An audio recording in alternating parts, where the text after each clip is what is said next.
हैं वो चैप्टर जो है वो 2 है और ये क्लास आपका 6 का क्लास जो है वो एनसीईआरटी का है। ठीक है, तो ये आप देखेंगे कि क्या वस्तुओं के समूह बनाने की बात की जा रही है जो चैप्टर 2 में बोला गया है। तो आपको मैं एक बात बोलना चाहूँगी, अगर आपको मेरा चैनल अच्छा लगता है, मेरा वीडियो का कंटेंट अच्छा लगता है तो प्लीज़ आप चैनल को सब्सक्राइब कर सकते हैं। ठीक है, कोई फोर्स नहीं है, बट अगर आप मुझे सपोर्ट करना चाहते हैं तो ज़रूर कर सकते हैं। ठीक है, लाइक एंड शेयर भी कर सकते हैं। तो चलिए अभी मैं शुरू करती हूँ वस्तुओं के समूह को, जो चैप्टर 2 है साइंस का, क्लास 6 का। ठीक है, चलिए यहाँ देखते हैं। तो बोला जा रहा है क्या कि हमने देखा है कि हमारे भोजन और वस्त्रों में बहुत अधिक विविधता होती है, यानी भोजन में भी अलग होता है और हम वस्त्रों को भी पहनने का तरीका अलग अलग लोगों का अलग अलग होता है। जैसे हमारे जैसे बंगाली अलग पहनते हैं, उसके अलावा बिहार के लोग अलग पहनते हैं, उसी तरह से पंजाबी या फिर जम्मू कश्मीर के अलग लोग पहनते हैं। तो ठीक है, तो रीजन वाइज जो है वो स्टेट वाइज भी ड्रेसिंग सेंस और फूड की हैबिट चेंज होते हैं। ठीक है, हर स्थान पर इसी प्रकार की विविधता वाली अनेक वस्तुएं होती है। ठीक है, हम अब लैंग्वेज में भी विविधता देखते हैं। ठीक है, हम अपने चारों ओर कुर्सियों, बैलगाड़ी, रिसाइकिल और खाना पकाने के बर्तन, पुस्तकें, वस्त्र, खिलौने, जल और क्या है, पत्थर और क्या है कि अन्य बहुत सी वस्तुएं जो है वो देखते हैं। इन सभी वस्तुओं की आकृति यानी जो रंग होता है, जो शेप होता है और गुण जो है अलग अलग होते हैं, जो हम चैप्टर 2.1 में देखेंगे। ठीक है, यहाँ पे जो बोला जा रहा है तो कह रहे हैं कि हमारी इस सूची में विभिन्न प्रकार के गेंद हो सकते हैं, जैसे रबड़ की गेंद, फुटबॉल तथा कांचे सम्मिलित हो सकते हैं। ठीक है, अलग अलग जो देखते हैं। यदि हम अपने सूची में लगभग गोल वस्तुओं की सम्मिलित कर ले तो इसमें सेब, संतरे और घड़ी जो है वस्तु जो है आपको गोल दिखाई देगा। ठीक है, तो चलिए देखिए ये क्लास 6 की है, तो ये चीज़ें आप देख सकते हैं, खिलौना है। ठीक है, अलग अलग वस्तुएं हैं, ताला है, उसके अलावा मोबाइल जो पहले चलता था, सीडी हो गया। तो ये आइटम को हम देख पाएंगे। ठीक है, हमारे चारों ओर जो वस्तुएं होती है, यहाँ देखिए मान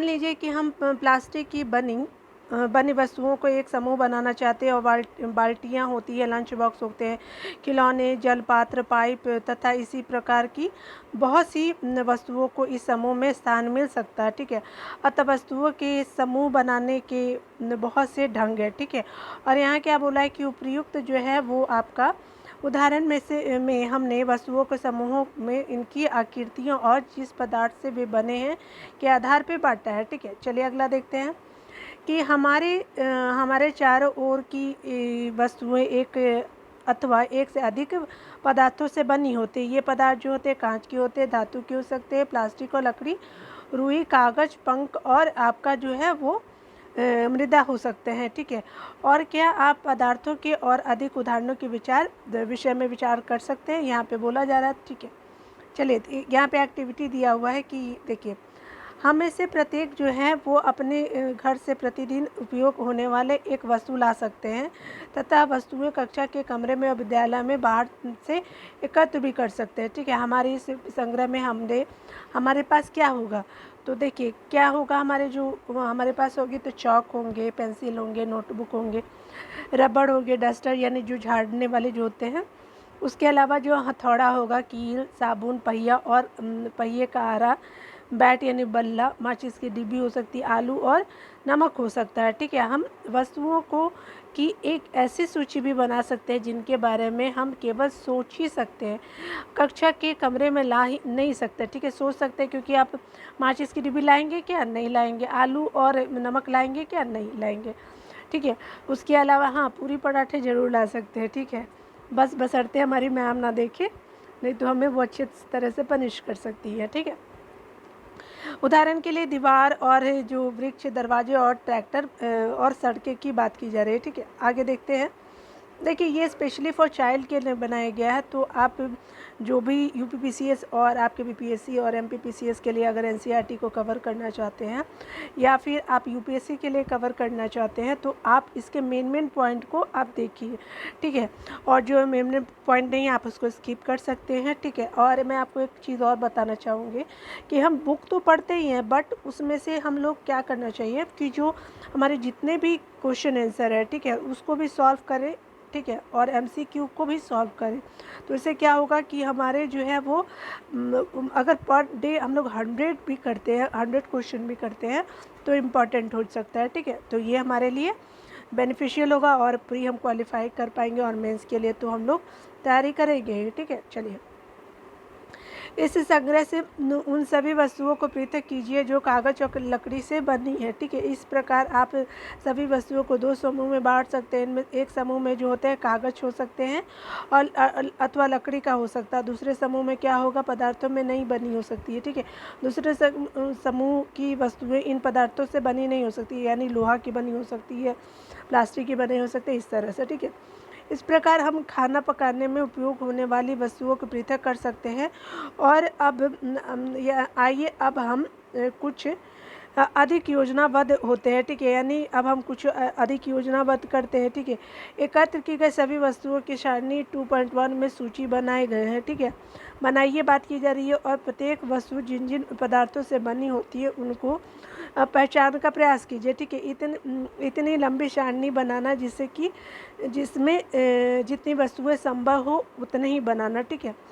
उन सभी के बारे में सूचना एकत्र करके लिखना एक कौतुक हो सकते हैं, यानी मतलब आपको आप क्या क्या चीज़ें लिखेंगे उस पर डिपेंड करता है। एकत्र की गई वस्तुओं में से कुछ वस्तुओं के पदार्थों के बारे में पता लगाना कठिन कार्य हो सकता है, ठीक है।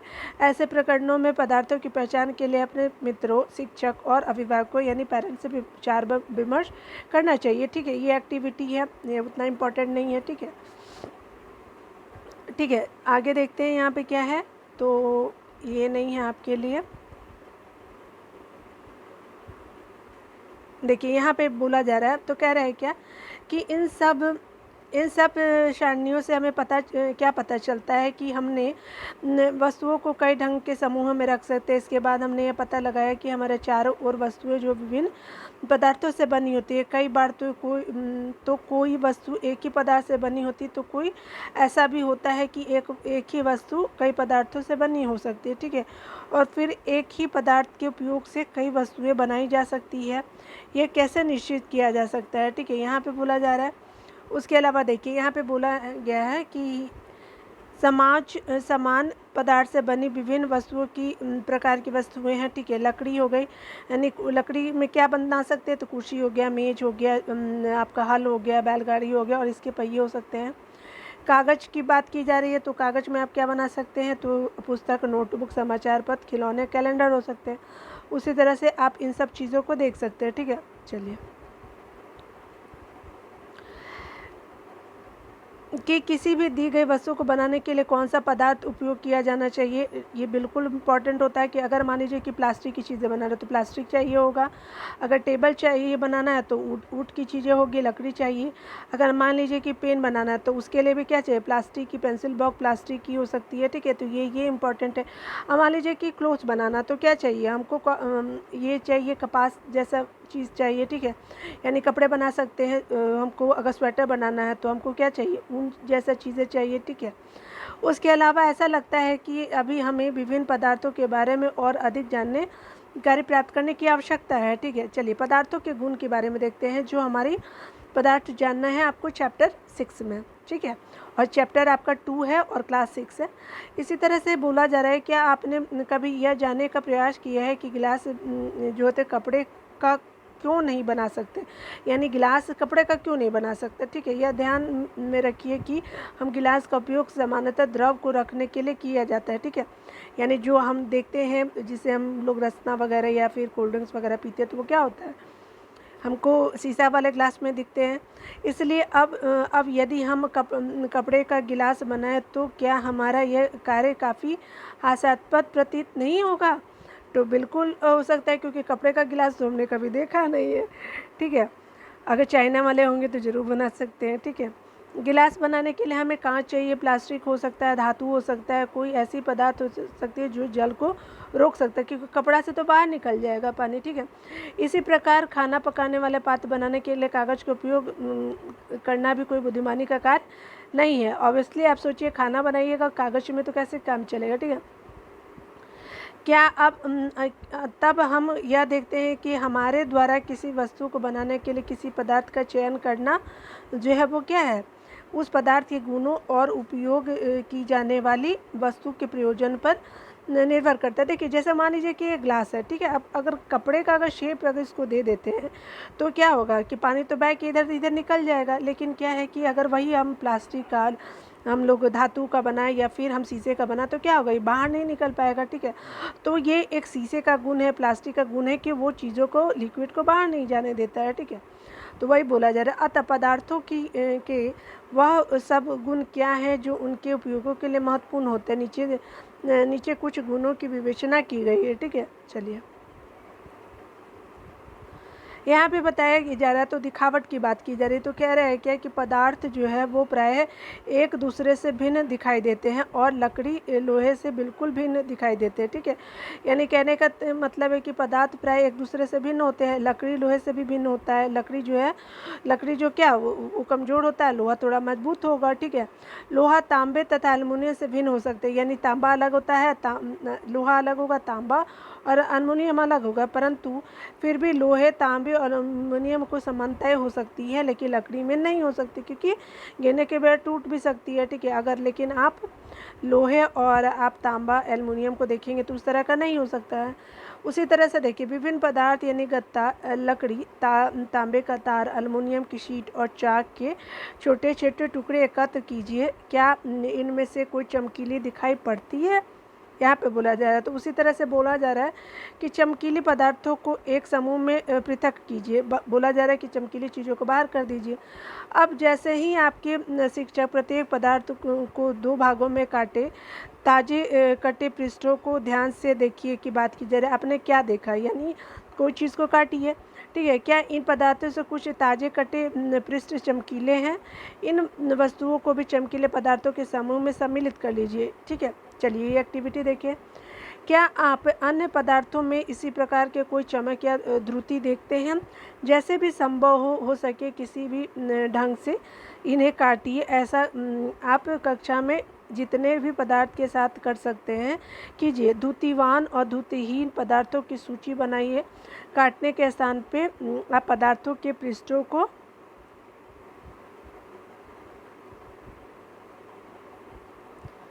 जैसे यहाँ देखिए, यहाँ धातु के टुकड़े हैं, तो क्या है कि धातु के टुकड़े जो है तो ये है कि टुकड़े को उनकी धुती देखने के लिए काटना बोला जा रहा है। ठीक है, ये धातु का टुकड़ा है। ठीक है, यहाँ देखिए रेगमाल से रगड़कर यह देख सकते हैं कि वे धुतीवान हैं या नहीं। ठीक है, अगला देखिए, पदार्थ जिनमें इस प्रकार की धुती होती है वे प्राय धातु होते हैं। ठीक है, लोहा हो गया, उसके अलावा क्या हो गया कि एल्युमिनियम, सोना। ठीक है, उसके अलावा धातु के उदाहरण, यानी आपके अगर कोई धातु पूछे तो लोहा हो गया, तांबा, एल्युमिनियम, सोना धातु के उदाहरण है। कुछ धातुएं बहुधा अपनी चमक खो देती और द्युतिहीन निष्प्रभ दिखाई देती, यानी जो कलर खो देता है। ऐसी ही जो है क्या होता है कि ऐसी उन पर वायु और नमी की अभिक्रियाओं के कारण होता है, इसलिए हमें केवल ताजे कटे पृष्ठों पर ही धुती दिखाई देती है। ठीक है, काटे हुए चीज़ों पे जब आप किसी लोहार या वृक्ष पर भ्रमण करते हैं तो धातु की छड़ों के ताजे कटे पृष्ठ को देखने का प्रयास करें। ठीक है, यह देखा गया है, यह देखें कि इसमें धुती है या नहीं है, यानी देखने की बात की जा रही है कि ऑब्जर्व कीजिए। देखिए कठोरता की बात की जा रही है। जब आप विभिन्न पदार्थों को अपने हाथों से दबाते हैं तो उनमें से कुछ को दबाना, संपीड़ित करना कठिन होता है, यानी आप दबा नहीं सकते जैसे लोहा को। लेकिन वही क्या है कि आप गद्दा को दबा सकते हैं, रुई को आप ज़रूर आसानी से दबा सकते हैं, जबकि कुछ अन्य आसानी से संपीड़ित हो जाते हैं। धातु की एक चाबी लीजिए तथा इसे लकड़ी, एल्युमिनियम, पत्थर का टुकड़ा हो गया, कील, मोमबत्ती, चाक, अन्य कोई पदार्थ अथवा वस्तु के पृष्ठों को खरोंचने का प्रयास कीजिए, ठीक है। आप कुछ पदार्थों को आसानी से खरोच सकते हैं, जबकि कुछ अन्य पदार्थों को आसानी से खरोच नहीं सकते। जैसे लकड़ी वगैरह को देखिएगा खरोच सकते हैं, लेकिन लोहा को खरोच सकते हैं? नहीं खरोच सकते हैं, ठीक है। ये पदार्थ जो होते हैं कि आपका जो आसानी से संपीड़ित अथवा खरोचे जा सकता है, कोमल कहलाते हैं। कोमल पदार्थों को ही हम, जैसे मान लीजिए एप्पल है तो नोच सकते हैं, मैंगो है तो उसको भी, क्योंकि वो सॉफ्ट है, ठीक है, केला है। लेकिन लोहा को तो ऐसा नहीं कर सकते, जबकि अन्य पदार्थों को संपीड़ित करना कठिन हो जाता है, तो ऐसे को कठोर पदार्थ कहते हैं, ठीक है। उसके अलावा जो उदाहरण के लिए रुई और स्पंज कोमल होता है, जबकि लकड़ी क्या होता है, बिल्कुल कठोर होता है, ठीक है। चलिए, दिखावट में पदार्थों में भिन्न गुण हो सकते हैं, जैसे धूती, कठोरता, रुक्ष यानी खुरदरा अथवा चिकना होना।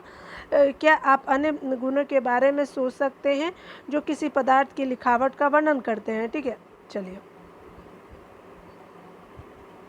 विलय और अविलय की बातें की जा रही। देखिए, जैसे जो घोल पानी में मिल जाता है, जैसे चीनी पानी में मिल गया तो वो विलय हो गया, और जो नहीं मिल पाया, जैसे बालू पानी में नहीं मिल पाया तो अविलय हो गया, ठीक है। तो ये देखते हैं यहाँ पे क्रियाकलाप यानी एक्टिविटी बोल रही है करने के लिए। कुछ ठोस पदार्थों जैसे चीनी, नमक, चौक पाउडर, बालू यानी रेत तथा लकड़ी के बुरादे के नमूने एकत्र कीजिए। कांच के 5 गिलास लीजिए, प्रत्येक गिलास के अंदर 2/3 जल को भर लीजिए। यानी कहने का मतलब कि आपको 2/3 जल को भरना है, और पहले गिलास में कुछ मात्रा में चम्मच भरकर रख देना है, ठीक है।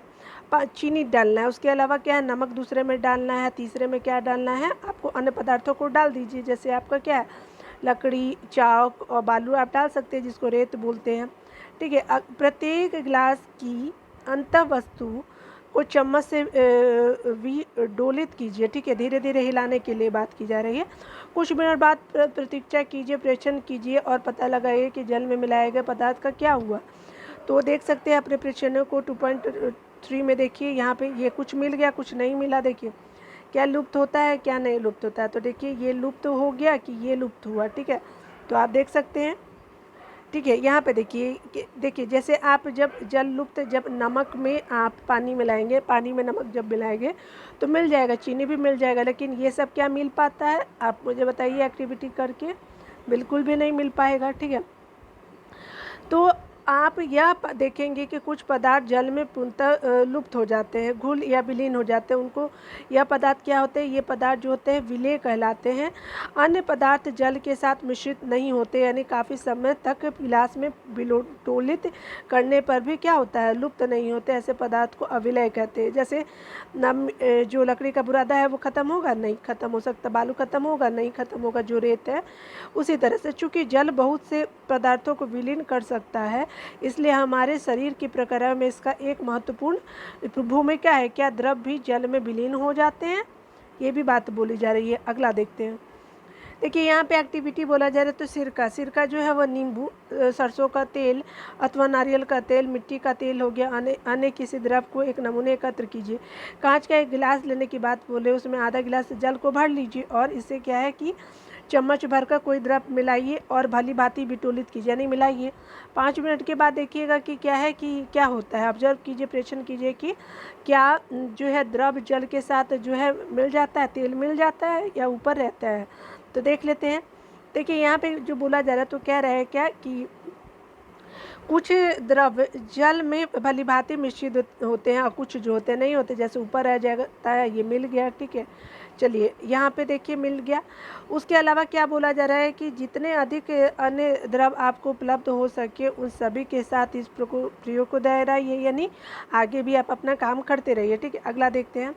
हम यह देखते हैं कि कुछ द्रव जल में पूर्णतः मिश्रित हो जाते हैं तथा कुछ मिश्रित नहीं होते हैं, ठीक है। कुछ समय तक ऐसे ही छोड़ देने पर अपनी पृथक परत बना लेते हैं, ठीक है। और इस तरह से ये पृथक परत बना लेते हैं। अगला देखिए यहाँ पे क्या बोला जा रहा है। तो अब देखिए सिरका जो होता है, यानी जो नींबू का होता है, तो ये क्या है कि जो आपका भली भांति मिश्रित हो जाता है। नींबू जो है वो जल में मिश्रित हो सकता है, सिरका भी हो सकता है, आपका नींबू का रस हो सकता है, पानी में मिश्रित हो सकता है, ठीक है। और भली भांति मिश्रित हो सकता है, ये हो सकता है, ठीक है। और यहाँ जो तेल जो है नहीं मिल सकता है, लेकिन यहाँ पे नींबू का रस पानी में मिल सकता है। तो आप लिख सकते हैं मिश्रित हो सकता है। नारियल का तेल कैसे मिलेगा, नहीं मिलेगा, ऊपर रह जाता है। क्रिश्चियन भी सेम रह जाता है, ठीक है। आप ऊपर तैरता हुआ रहता है ना, तो आप पानी में डाल के इस तरह की एक्टिविटी को ऑब्जर्व कर सकते हैं, ठीक है। विलय है या अविलय है। कुछ गैसें जल में विलय हैं जबकि अन्य जो है नहीं है। सामान्यतः जल में कुछ गैसें थोड़ी मात्रा में विलीन होती है, और उदाहरण के लिए जल में विलीन ऑक्सीजन जो गैस जल में रहने वाले जंतुओं और पादपों को उत्तरजीविता के लिए अत्यंत महत्वपूर्ण है। उसके अलावा देखिए यहाँ पे क्या बोला कि वस्तु जल में तैर और अथवा डूब सकती है, ठीक है। कुछ देखिएगा तैरती है, कुछ डूब सकती है। जल में अविलय ठोस जल से पृथक हो जाते हैं, ठीक है। क्रियाकलाप 5 में बताया जा रहा है कि आपने कुछ द्रवों को ऐसे ही देखा होगा कि जिसमें कुछ पदार्थ जो जल में मिश्रित नहीं हो पाए हैं वे जल के पृष्ठ पर आकर क्या करते हैं, तैरने। देखिए जैसे हम मान लीजिए कि करेला डालेंगे, बॉल डालेंगे, लकड़ी का ऊड डालेंगे, घड़ी कुछ नीचे बढ़ जाएगा, कुछ पत्ता वगैरह जो कुछ तैरने लगेगा, तो जो भारी होगा नीचे चला जाएगा, बर्तन नीचे चला जाएगा, हल्का रहेगा तो ऊपर रहेगा। लगे हैं अन्य डूब कर गिलास के तले में पहुंच गए हैं थे। क्या यह सही नहीं है? हम ऐसे बहुत से उदाहरण देखते हैं जिनमें पदार्थ जल में तैरते रहते हैं अथवा डूब जाते हैं, ठीक है। किसी पदार्थ की सतह पर गिरी सूखी पत्तियाँ, वह कंकड़ जो आप इसी तालाब में फेंक देते हैं, शहद की कुछ बूंदें जिन्हें आप गिलास के जल में डालते हैं, इन सब का क्या होता है, ठीक है। ये देखिए बुझे यह चाहता है कि आप इसे जल में तैरने वाले जल में डूबने वाले पदार्थों के 5 उदाहरण दे, ठीक है। यानी कहने का मतलब कि जो जल में तैर जाता है, आप जो जल में डूब जाता है, तो आप एग्जाम्पल लिखिए। अन्य पदार्थों जैसे तेल में यही पदार्थ तैरते हैं अथवा डूब जाते हैं, ठीक है। तेल में भी आप देखिए, इसे देखने के लिए आप किसी का परीक्षण करेंगे, ठीक है। आप मतलब ये ऑब्जर्व करने की, एक्सपेरिमेंट करने की बात की जा रही है, ठीक है। पारदर्शिता की बात करते, आपने लुका छिपी का खेल खेला होगा। उन स्थानों के बारे में विचार कीजिए जहां आप खेलते समय छिपना चाहोगे ताकि आप दूसरों को दिखाई ना दो। ऑब्वियसली जो है वो पर्दा उर्दा के पीछे भी छुप सकते हैं, ठीक है। तो देखिए मैं तो ऐसे करती थी, ठीक है। जब मैं छोटी थी तो हमारे भाई जो थे वो पकड़ लेते थे मुझे, और हमारे भाई जो है वो छोटे हैं लेकिन फिर भी हमसे वो ज़्यादा ही बदमाश है, ठीक है। और मेरा जो छोटा भाई है तो वो क्या करता था कि जब लाइट कटता था ना, तो उस समय वो लुका छुपी का खेल खेलता था। तो ऐसे हम लोग बचपन की यादें, अभी भी बातों को याद आ गया। तो देखिए, क्या आपने कभी शीशे की खिड़की के पीछे छिपने का प्रयास किया है? स्पष्ट रूप से नहीं, ठीक है। आप शीशे के पीछे कैसे छुपेंगे तो पकड़े जाएंगे, ठीक है। क्योंकि ऐसा करने पर आपका मित्र जो है या जो आपके जो भी भाई बहन है, शीशे से देखकर आपका पता लगा लेंगे। उन पदार्थों अथवा सामग्रियों जिनसे होकर वस्तुओं को देखा जा सकता है उन्हें क्या करते हैं, पारदर्शी कहते हैं, ठीक है। आपका कांच हो गया, जल हो गया, वायु, कुछ प्लास्टिक पारदर्शी पदार्थों के उदाहरण है। प्राय दुकानदार बिस्किट, मिठाइयाँ, अन्य खाद्य पदार्थों का कांच अथवा प्लास्टिक के पारदर्शी पात्रों में रखना अधिक पसंद किया जाता है, ठीक है। उसके अलावा जो है ठीक है, यहाँ देखिए करते हैं ताकि खरीदार इन चीज़ों को आसानी से देख सकते हैं, ठीक है। अगला देखिए 2.8 की बात की जा रही है। इसके विपरीत क्या बोला जा रहा है, कह रहा है कि कुछ ऐसे पदार्थ भी है जिनसे होकर आप वस्तुओं को नहीं देख सकते। इन पदार्थों को अपारदर्शी कहते हैं। आप यह नहीं बता सकते हैं कि बंद लकड़ी के बॉक्स, गत्ते के डिब्बे और धातु के पात्र के भीतर क्या रखा है, ठीक है। लकड़ी, गत्ता और धातुएँ जो होती है अपारदर्शी पदार्थ होती है, यानी हम नहीं देख सकती है, ठीक है। लकड़ी के पीछे छुपेंगे तो ऑब्वियसली नहीं दिखेंगे, ठीक है। क्या हम यह समझते हैं कि हम बिना किसी भ्रांति के सभी पदार्थों और वस्तुओं को पारदर्शी अथवा अपारदर्शी में समूहित कर सकते हैं। जहाँ दिखेंगे तो वहाँ पे पारदर्शी है, नहीं दिखेंगे तो अपारदर्शी है, ठीक है। देखिए यहाँ पे क्या बोला जा रहा है कि कागज़ की एक शीट लेने की बात की जा रही है और इससे होकर किसी प्रदीप्त बल्ब को देखिए, ठीक है। यानी इसके पीछे देखना है आपको, आगे रख के और पीछे की तरफ आपको देखना है, यानी पेपर को आगे रख लेना है। अपने प्रक्षेपण को नोट कीजिए कि अब कागज़ की शीट के बीच 2-3 बूंद खाने का तेल डाल लीजिए। और क्या कीजिए कि पेपर पे आप क्या कीजिए कि खाने का मतलब आप तेल डाल लीजिए 2-3 बूंद, और आप क्या है कि मक्खन डालकर इसे फैला दीजिए। तेल या मक्खन जो भी डाल सकते हैं। कागज़ के इस जो है आपका बोल रहा है कि इस भाग से जहाँ तेल फैला प्रदीप बल्ब को दोबारा ध्यान से देखिए, मतलब जो जलता हुआ बल्ब है वहाँ से देखिए। मान लीजिए ये पेपर है, ठीक है, तो पेपर में हमने यहाँ पे मक्खन या तेल लगा दिया और इतने भाग से आप देखिए जो पीछे आपने बल्ब रखा है, ठीक है। इसी तरह से यहाँ पे बात किया जा रहा है, क्या आप यह देखते हैं, क्या आप यह पाते हैं कि अब बल्ब हमें पहले की अपेक्षा और अधिक स्पष्ट दिखाई देता है, परंतु क्या आप इस चिकने कागज़ से होकर प्रत्येक वस्तु को पूर्णतः स्पष्ट देख लेते हैं? कदाचित नहीं, ठीक है। जैसे कहने का मतलब कि अब क्या है कि आपका जो कि कहा जा रहा है, क्या आप यह पाते हैं कि अब बल्ब हमें पहले की अपेक्षा अधिक स्पष्ट दिखता है, परंतु क्या इस चिकने कागज़ से होकर प्रत्येक वस्तु को स्पष्ट देख सकते हैं? ये बिल्कुल नहीं देख सकते।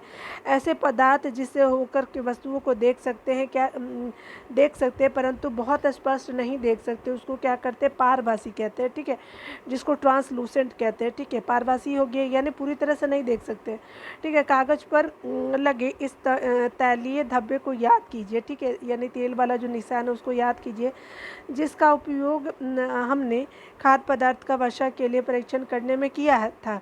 वह भी पारभासी ही था। क्या आप पारभासी पदार्थों के कुछ और उदाहरणों पर सोच विचार कर सकते हैं?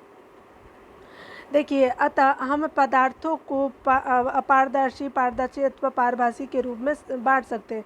अपारदर्शी जो नहीं दिख सकता देख सकते हैं, और पारभासी यानी पूरा क्लियर नहीं देख सकते हैं, ठीक है। चलिए यहाँ पे देखिए, यहाँ पे जो है वो देखिए, यहाँ पे जो है एक टॉर्च जलाया हुआ है, एक हाथ से पकड़ा हुआ है, और लाइट जो है वो ऊपर की तरफ थोड़ा थोड़ा दिख रहा है, ठीक है। पहले किसी अंधेरे वाले टॉर्च पर स्थान पर टॉर्च के कांच को हथेली से ढकने का सुझाव देती है, ठीक है। टॉर्च का जो है बोला जा रहा है, टॉर्च का स्विच ऑन करके जो है वो क्या करती है? हथेली के दूसरी ओर प्रेक्षण कीजिए। वह यह जानना चाहती है कि क्या आपकी हथेली अपारदर्शी है, पारदर्शी अथवा पारभासी है, ठीक है। यहाँ देखिए, यहाँ क्या बोल रहा है कि क्या टॉर्च का प्रकाश आपकी हथेली से गुजरता है, ठीक है। अगला देखिए, हमने यह सीख लिया है कि पदार्थों की अपनी भिन्न दिखावट होती है, अथवा इनके जल अथवा अन्य द्रव्यों से मिश्रित होने के ढंग भिन्न भिन्न होते हैं। वे जल में तैर और डूब सकते हैं, अथवा पारदर्शी, अपारदर्शी और पारभासी हो सकते हैं। पदार्थों का समूह इनके गुणों में समानताएं अथवा विभिन्नताओं के आधार पर किया जा सकता है, ठीक है, यानी उसके गुणों के आधार पर आप देख सकते हैं, ठीक है। हमें पदार्थों को समूह में रखने की आवश्यकता क्यों पड़ती है, पूछा जा रहा है, ठीक है। तो दैनिक जीवन में हम प्रायः पदार्थों का समूहन अपनी सुविधाओं के अनुसार करते हैं। घर में हम अपनी वस्तुओं का भंडारण सामान्यतः इस प्रकार करते हैं कि एक जैसी वस्तुएं एक साथ रखी हो, और इस प्रकार की व्यवस्था हम आसानी से इनका पता लगा सकते हैं। इसी प्रकार कोई पंसारी प्रायः सभी प्रकार के बिस्कुटों को वह अपनी दुकान के एक कोने में रखता है, ठीक है, सभी साबुनों को अन्य स्थान पर, जबकि अनाज और दालों का भंडारण किसी अन्य स्थान पर करता है, ठीक है। इसी तरह से इस प्रकार के समूहन के लाभप्रद होने का एक दूसरा कारण भी है। पदार्थों को इस प्रकार समूहों में बांटकर उनके गुणों का अध्ययन और इन गुणों में किन्हीं भी पैटर्न को अवलोकन करना सुविधाजनक बन सकता है। इसके विषय में और अधिक अध्ययन हम उच्च कक्षा में करेंगे, ठीक है, यानी जब हायर क्लासेस को हम पढ़ेंगे तो देख सकते हैं, ठीक है। देखिए, मैंने ये वर्ड को यूज़ करा है, ठीक है ना। चलिए देखिए, अगर कोई भी सुझाव देना है ना तो आप मुझे बोल सकते हैं। अगर आपको कोई भी नया चीज़ें का इनोवेशन चाहिए तो मैं ज़रूर उसको सुधारने का कोशिश करूँगी, ठीक है। लेकिन आप लोग कमेंट किया कीजिए, कोई भी लाइक, शेयर और सब्सक्राइब भी कर सकते हैं, ठीक है ना। देखिए, आप लोग के देखने की वजह से ही हमारा सब कुछ सब्सक्राइबर बढ़ सकते हैं, या फिर आप हमारे चैनल को सपोर्ट कर सकते हैं, ठीक है ना। अगर कोई देखेंगे नहीं तो आप सुझाव तो दे सकते हैं, अच्छा बुरा कुछ भी आप बोल सकते हैं। अगर मैं आपको कोई भी चीज़ का सुझाव देना है तो ठीक है ना, मैं आपको ये बात बोलना चाहूँगी, ठीक है ना। हमारे चारों ओर देखते हैं, हमारे चारों ओर जो है वो वस्तुएं अनेक प्रकार के पदार्थों से बनी हुई, ये शॉर्ट है, ठीक है ना। किसी दिए गए पदार्थों का उपयोग बहुत ही वस्तुओं के निर्माण में किया जा सकता है। किसी वस्तु को केवल एक ही पदार्थ से बनाया जा सकता है, संभव हो सकता है, अथवा इसे विभिन्न प्रकार के पदार्थों से भी बनाया जा सकता है। विभिन्न प्रकार के पदार्थों के गुण भिन्न भिन्न होते हैं, ठीक है। कुछ पदार्थ दिखावट में चमकदार होते हैं जबकि अन्य नहीं होते, ठीक है, चमकदार होते हैं। कुछ खुरदरे हो सकते हैं, कुछ चिकने यानी मसूड़ की तरह हो सकते, सॉफ्ट हो सकते हैं। इस प्रकार कुछ पदार्थ स्पर्श करने पर कठोर लगते हैं तो कुछ अन्य कोमल लगते हैं, ठीक है। कुछ पदार्थ जन्म विलय होते हैं जबकि कुछ जो होते अविलय होते हैं, ठीक है। कुछ पदार्थ जो होते हैं जैसे कांच पारदर्शी होते हैं तथा कुछ अन्य जैसे लकड़ी और धातुएं पारदर्शी होते हैं तथा कुछ पदार्थ पारभासी होते हैं, ठीक है। पदार्थों को उनके गुणों में समानताएं और विभिन्नताओं के आधार पर समूह में बांटा जा सकता है, ठीक है। और वस्तुओं की जो क्या मतलब समान है क्या अलग है, तो इसका गुण हो गया, ठीक है। वस्तुओं की सुविधा तथा उनके गुणों के अध्ययन के लिए एक साथ समूही किया जा सकता है, ठीक है। तो ये आप देख सकते हैं। तो मैंने चैप्टर जो है वो 2 कंप्लीट करा दिया है, ठीक है। और ये जो है चैप्टर जो है आपका साइंस का चैप्टर 2 है क्लास 6 का, ठीक है। तो आपका वीडियो देखने के लिए बहुत बहुत थैंक यू। मिलते हैं अगले वीडियो में, तब तक के लिए आप बहुत अच्छे से रहो, ठीक है ना। Take care.